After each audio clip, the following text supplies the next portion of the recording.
Good morning. Are you or someone you know in need of some mental spring cleaning? I know I am. If we haven't met, I'm Kat Trulinos with Ta-Da by Kat, Next Level Staging and Design, where we share with you tips and tricks and concepts to live intentional and live by design. And I'm excited about today's episode because it's something that I've worked on in my inner works for decades. And it's constantly something that I need to pay attention to and to fine tune.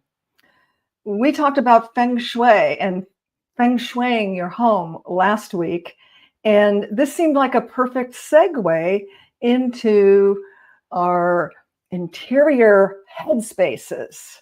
So living by design, by concept, has morphed into from, designing, clearing, selling, living in our interior home spaces to doing all the same to our interior headspaces, because that's where it all starts. That's where it can actually, if we stay stuck in the mind, can cause us some anguish and uneasiness, if that's a word, etc.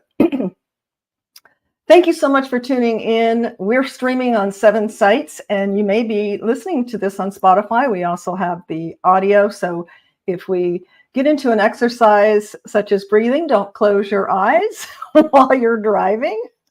That would not be a good thing. Without further ado, in a second here, I don't see him yet. I'm going to bring in my co-host, husband, business partner, confidant, etc. Jeff, are you ready? I don't see you. Okay. There we go.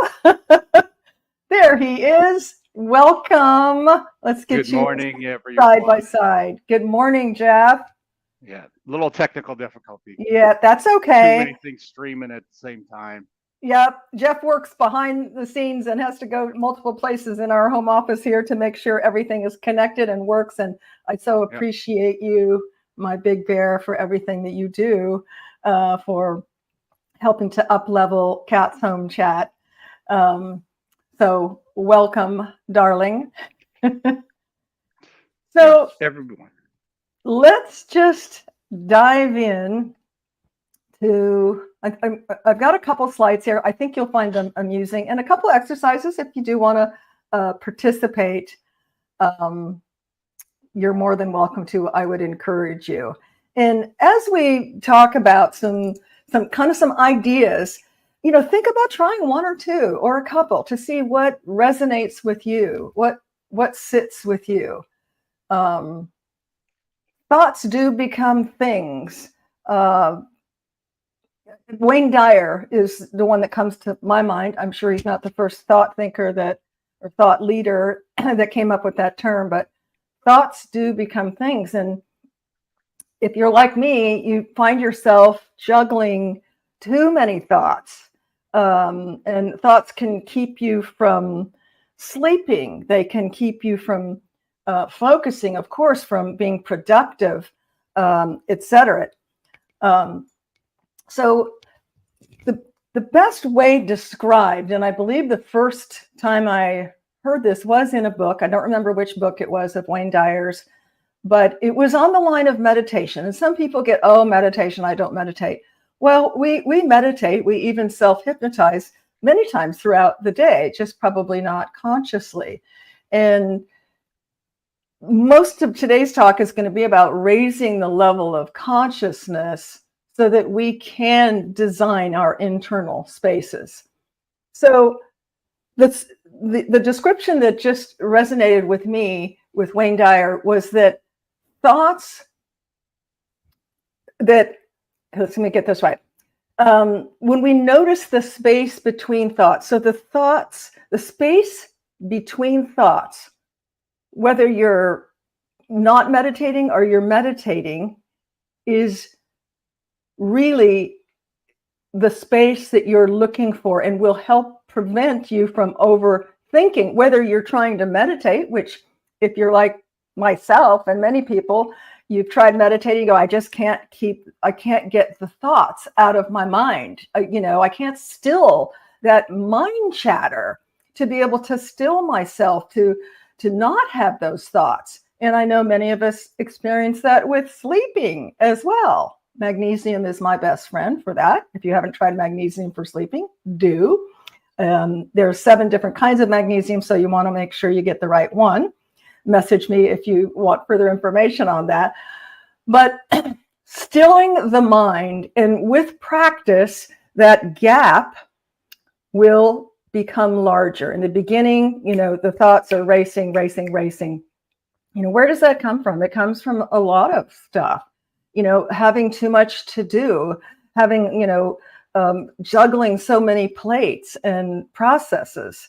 And we're going to go through, if you can see up on the screen here, the number one thing that you can do, and it's free of charge and you don't need anything or equipment to do it, is to breathe. So if you're meditating, what I have found, and some may know about chanting, it's a form of chanting. This actually was integrated from Wayne Dyer in the same book that I read of his, excuse me, and that is saying ah, ah. So if you're breathing in and breathing out, ah, and repeating that, ah has the same vowel sound as God, whatever God means to you. And that mantra sound, vocal vibration, keeps us from a thought. You can't experience the motion of ah and have a thought, negative or positive, at the same time. So 4-4-4-4 you see up there. You may have heard me talk about 4 squared breathing, or 4-4-4-4. I'm going to briefly give you a demonstration of what that looks like. And then Jeff, let's you and I have a dialogue before we go to number 2. So Jeff, will you go ahead with me on this? And so what we're going to do is we're going to breathe in through the nose. And then, like you're pursing on a straw, breathe out. So it's 4 counts in and 4 counts out, another 4 count. So that's 8 counts out, and then in again, 4 counts.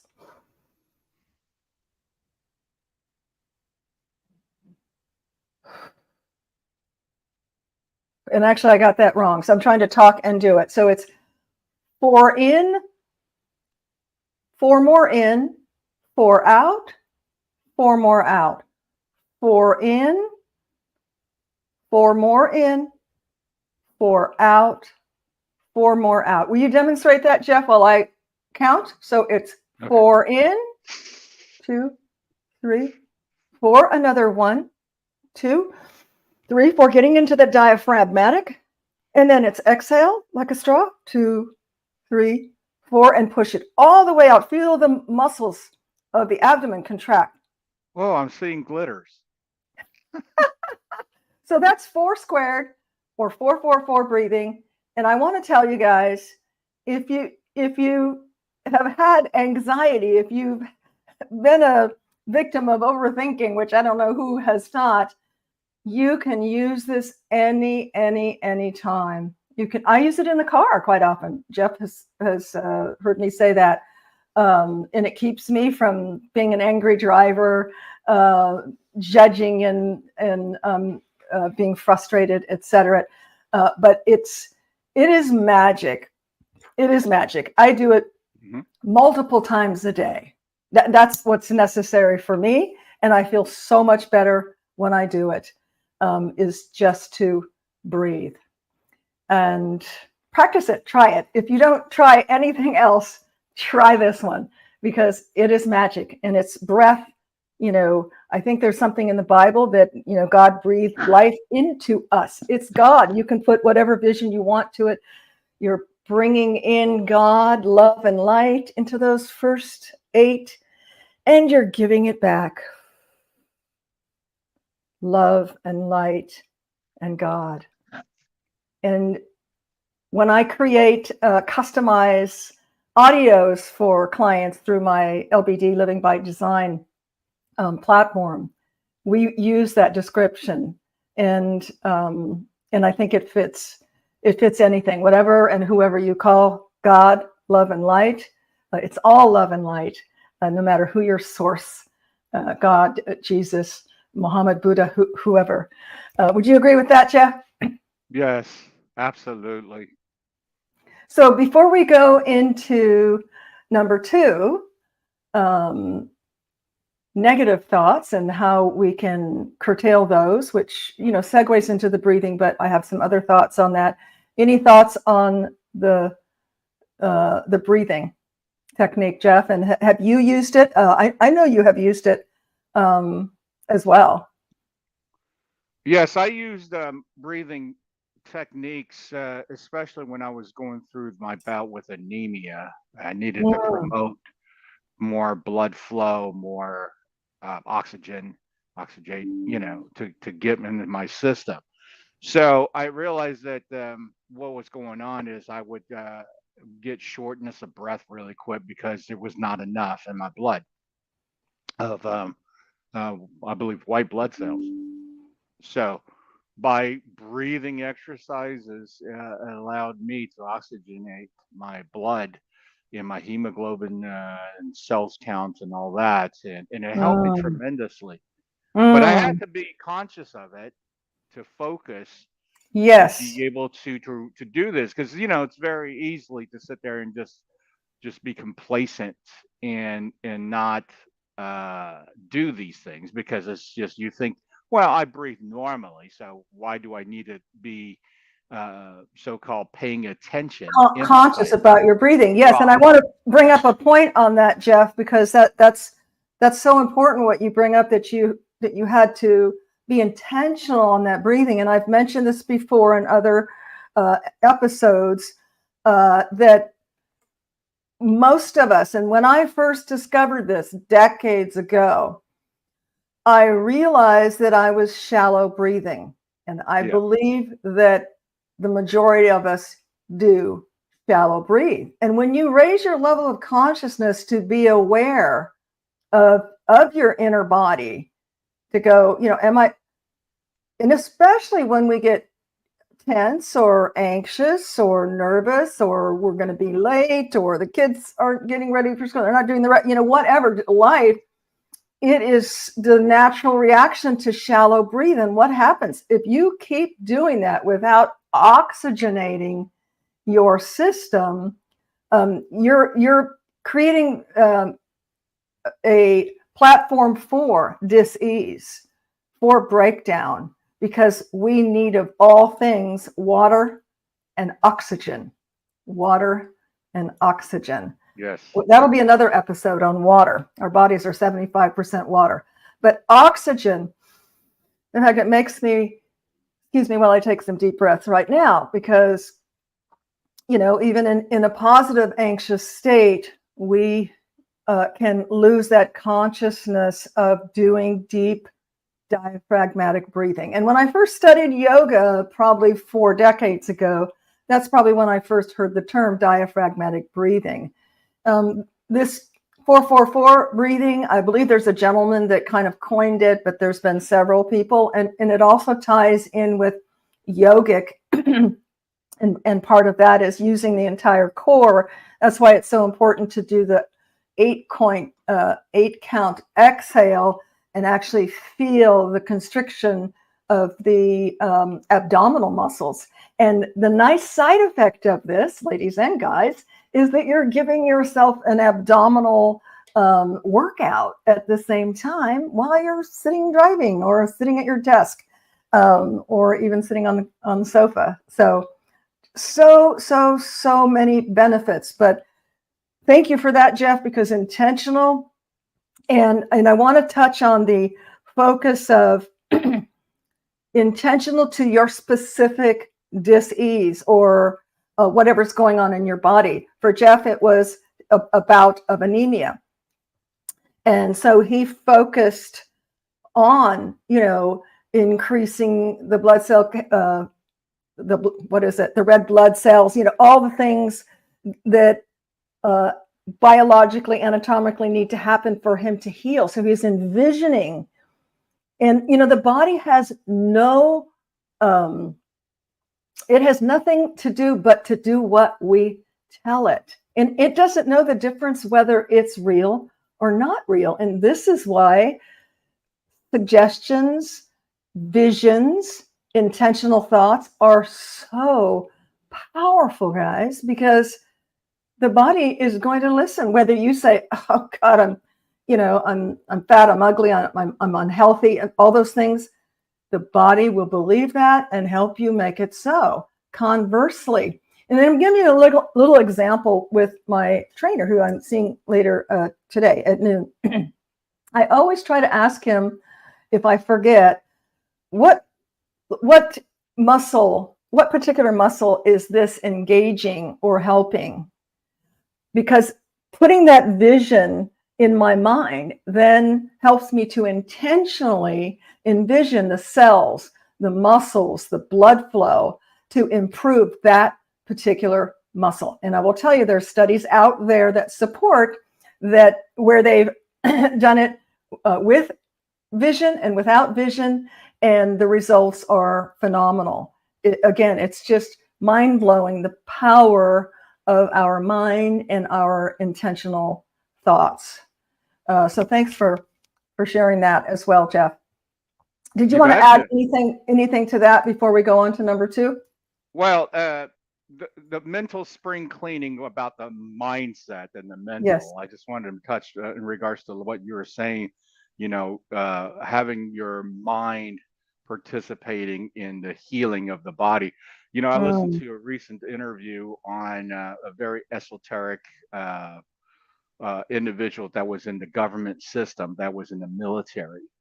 And believe it or not, in deep programs, they do a lot of things that's mental, because what he has exposed is what they thought was super soldier treatments or something of that nature.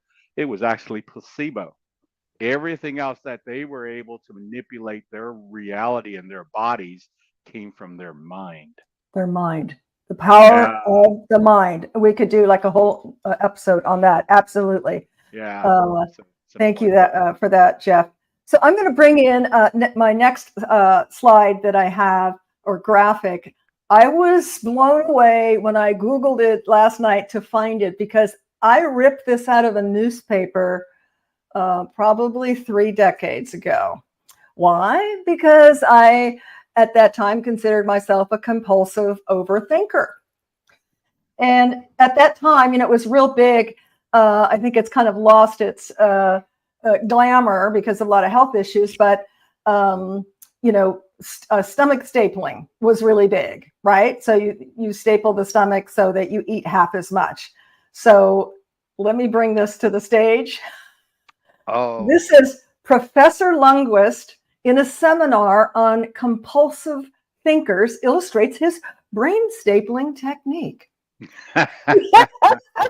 Now, if it was just so easy, right, to do that, to just staple off our brain and only think half as much, right? That wouldn't that be lovely? Yeah. But of course, we can't do that. We absolutely can't do that. But mental spring cleaning of our mind, it doesn't mean to get rid of thoughts, but there's a couple of things that we can do besides the breathing. So besides the breathing, okay, which it's so simple and it's so accessible, I encourage you to do that. Absolutely. That's number 1. Number 2, write it down. Now, I've used this for decades. I come from corporate America, so we were, organizing in a lot of moving parts and pieces, and it was my way of keeping things out of my mind. And whether you work in corporate America, you have a small business, you run a home, you can just overload the hard drive by keeping it all in there. What happens is you write it down and put it on paper, and it removes it out of the hard drive and you can access it. Now, tandem to that, because I'll tell you, the mistake that I made when I studied time management in corporate America was, okay, they said you need to prioritize what is essential. Well, everything was an A for me. Well, that can't be. That's how you overthink and, under focus. Everything can't be an A. Everything can't be an essential. So it helped me to think of, okay, out of these items I have listed, if I didn't get it done by today, would that be critical? That's an A. If it's not, then it's a B, or it goes on to the next day. This, guys, I can tell you, will just immensely help free up the overthinking and the overloading your mental hard drive with just what I call too mucking fudge. It's just too mucking fudge stuff up in there. Would you agree, Jeff? I know that you utilize that as well, writing down your ideas, your tasks, so that your head isn't filled with so much stuff. Yeah. I'll tell you, writing down allows you to reflect in a different mental process than it is just think it and keep it. So that, to me, just that process alone, to analytically look at what you wrote down and then maybe, to add to it, to expand from it, so that to me. Yes, and be flexible. That's time management, more into time management. But this brain dump is the key to uncluttering, and spring cleaning your mind. Just get it down. And then with that, be flexible. Don't be so hard on yourself, and if you take and say, okay, well, here's the 3 things that are critical, and then you do more, or you cross more things off your list, then that's great.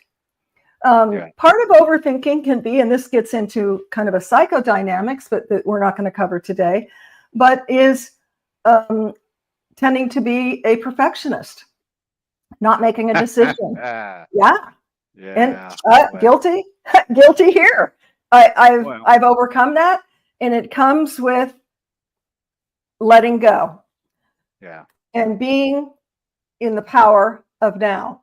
So a lot of reading that I've been doing and research for this actually segment is from Eckhart Tolle's The Power of Now. I realized I have 2 copies because one had nothing. One has just everything marked up on it. But if you have not read or heard on YouTube, Eckhart Tolle, he's from Germany, and The Power of Now, do yourself a favor. It really ties into being in the present moment. And if we're frustrated, anxious, shallow breathing, thinking we're not good enough, doing too much, having too many thoughts in our brain, a big part of that is because we're thinking about the future, or we're ruminating about the past and over masticating situations. Often negative. Some people can be addicted to negative thinking. If you find yourself addicted to, because the pain body likes that, it feeds it, that negativity. Take those negative thoughts. The first step is being aware of them. Take those negative thoughts. Let's say you feel, oh, what's the point? Oh, why should I try? Oh, I'll never make it happen anyway. Or I'm to this and I'm to that. I can't do that. There's an individual that Eckhart talks about, which I'm going to research him, Byron Katie. Katie is a girl's last name, or a girl's first name, so I thought it was a girl, but Byron Katie. And what he says is, when those negative thoughts come about, especially those negative narratives about yourself, which really comes from the feeling of I'm not enough. And we're not going to get into this today, but that can be inputted from usually childhood, past situations where you believe that, start to believe that.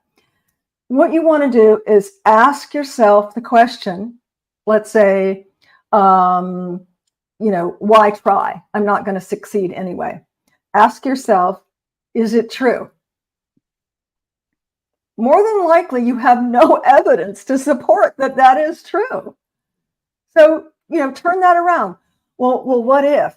What if I did do that, whatever that thing is?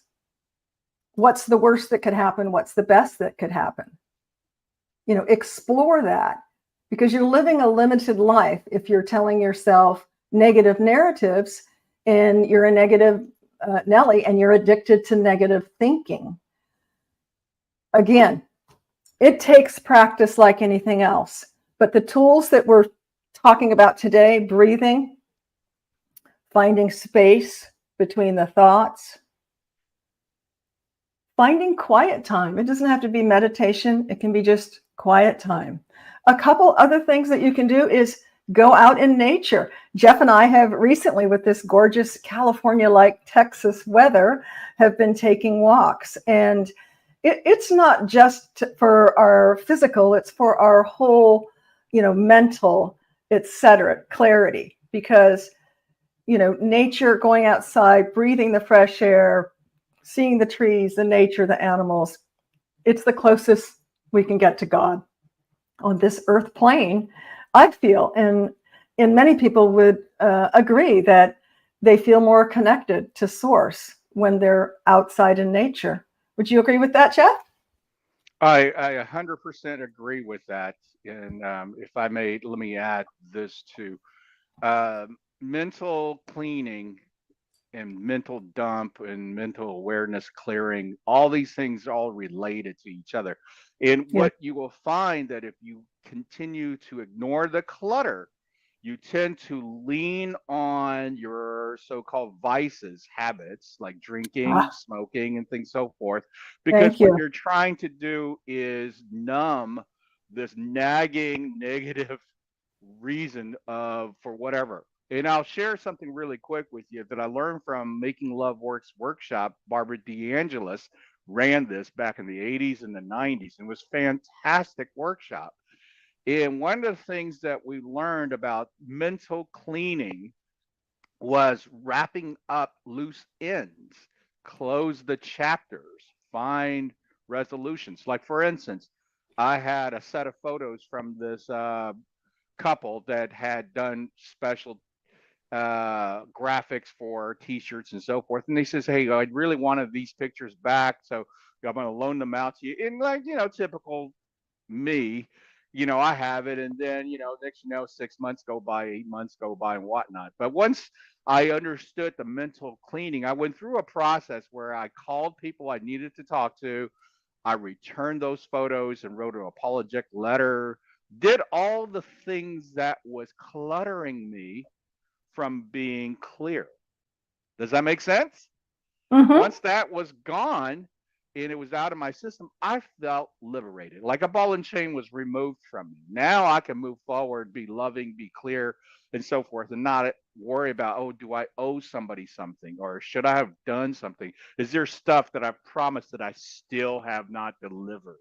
Sure, sure. And you have to be careful in that. Jeff's not talking about being a people pleaser or, comparing yourself to others, things like No. that. He's talking about integrity and, absolutely. You want to be able to move forward. You don't want something dragging on you that's been nagging you, Sure. that that you need to take action to do. It's very So easy for me. Let's say this, I needed to talk to someone that I'm constantly dreading because maybe there's friction, maybe there's tension. I'll light up a cigarette. It'd be better because it'll stop that angst. It will stop that feeling for the momentary, of course, right? yes, And next you know, you're having a second cigarette, third cigarette, whatever it may be. That became the catalyst of driving a bad habit. And yet you yes, don't really understand psychologically why. You think everything's a physical addiction. It's really not. You know, everybody who I've had friends, including myself, who smoked cigarettes, the ones that could quit successfully, I'm going to tell you the key component was that we did not believe that we were addicted to any of this. We have a choice that we could walk away from it anytime. And it's because that conviction, and because we have the facility opened in our mental, where it wasn't being stop gated, it wasn't being, guilted into something else, that, oh well, let me just cover the pain with this pleasurable habit for the next 2 minutes. And I think that's one of the things that a lot of folks are not really understanding, why mental cleaning, especially every year during the springtime, doing the spring cleaning, that you do the same thing for yourself. you know because if you carry this, just think about the burden you've been carrying since you were a kid. If you never sat there and really look at yourself, what you're not letting go, you can carry that thing on for decades and never understood why you cannot achieve your goals and success, because you have something stopping you. You never identified it. So that was one of my key takeaways in regards to Making Love Work workshop, was to understand myself, be good to myself by allowing myself to feel and let go some of these feelings or some of these responsibilities. Like I said, if I had to make a call, I'm dreading this call. And finally, oh, well, let me get it over with. And by the time you're done with it, you're like, thank goodness this wasn't anywhere near as bad as I thought it would be. Absolutely. But Procrastination can be stifling, and it does add to mental and emotional clutter. yes, One of the tips that I've read is, do what you dread the most first. Get that out of the right, way, because right, more than likely, no different than that, well, what's the point? Why try? Or, oh, I don't want to do that. Is, well, what will happen if I do it? Well, I did it and it's out of the way. It's done. And then you feel so accomplished. that's right. So another point I want to bring up to our audience is that you can do less. You really can do less. I know my sign off for 2024 is to love more, give more, and be more. Not do more, be Yeah, more. be more. You can be more by doing less. And along that lines, I want to bring up the last tip on that, and that is to go slower. It seems kind of weird, I know, but walking and talking and working and driving slower can really make a big difference. It's kind of like you're saying, I'm not willing to rush through life, no matter what artificial time, because Yeah, time is artificial, demands on putting me. I want to take it at my pace. And as a result, your mind is going to be less hurried. I remember so poignantly, this is several decades ago, and I was disabled from a severe back injury, and I was off work for over a year. And I remember the first couple of months, like rushing around, like, oh, I got to get here, I got to go to the grocery store. And I thought one day, like this light bulb moment, like, why am I rushing around? Why am I feeling so anxious? I don't have to be here at a certain time. I don't have to, meet this deadline. Now, many of you still do have to be somewhere and meet a deadline, etc. But I can tell you that mental construct of relaxing into what is and being in the moment of the isness of what is will free your mind exponentially. And you know what? You will still get there on time. You will still get it done. You will still cross it off your list, but without the anxiousness, without the anxiety. And it's magical and miraculous how the universe will provide synchronicities and miracles to where, the road frees up, someone cancels an appointment. I've seen this time and time and time again in my life, where when I relax into the isness of the moment, that miracles happen. The universe will 10x circumstances that I never could have orchestrated. It's miraculous. I can't tell you any more than that. It is absolutely miraculous. So yes. I think that is it for now. I'm going to close with actually a poem that I wrote. It's going to be in my book of poetry coming up in the next year or so. And it's a little bit on this line, and it involves the word wabi-sabi. My son thought it wasn't a word. I had to correct him that it was a word. And it's one of my favorite words. It's a Japanese word. So I'm going to read you this poem and then end with a little graphic from a movie that I think you'll find amusing, Jeff. So it goes like this. In the world of design, where perfection's adored, there lies a concept not to be ignored. Wabi-sabi, it's called. Imperfect, yet so fine. In flaws and imperfections, its virtues entwine within our homes and our spaces where chaos may brew. Wabi-sabi seems to whisper, see the beauty in the askew? With cracks on the walls and floors worn with time, it's in these imperfections our hearts truly chime. Living by design in mind and in space, wabi-sabi reminds us of a different embrace. For in our flaws, our quirks, our scars, lies the essence of who we truly are. In headspaces cluttered with worries and fear, wabi-sabi teaches imperfect is dear.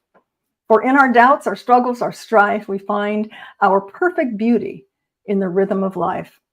So let's raise a toast to imperfections embraced. In its asymmetry, we find our true grace. For in our flaws, our scars, the cracks, whether old or new, lies the wabi-sabi perfection of me and of you. Perfectly imperfect. Very good. Very good. So I knew you would enjoy this, Jeff. Neo in The Matrix. Yes. Yep. Right. Love this picture. Thank you. This is from the movie The Matrix.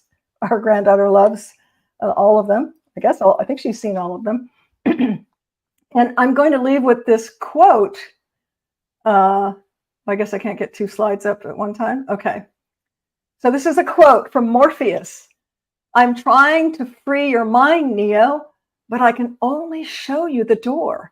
You're the one who has to walk through it. That's right. Isn't that true? Yes. It really is. Yep. It really is. And I hope whoever's listening now or in the future takes a nugget away. I encourage you to try one or two or more of the tips and tricks that we've shared with you from our own experience. And again, we wish you a wonderful weekend, that you will love more, give more, be more. Don't need to do more. Don't need to think more. Just be more and live in the spaces between thoughts. And we will see you next week with an exciting guest. Can't tell you who it is right now, but tune in next week and have a wonderful, wonderful weekend. Bye, Jeff. Bye, everyone.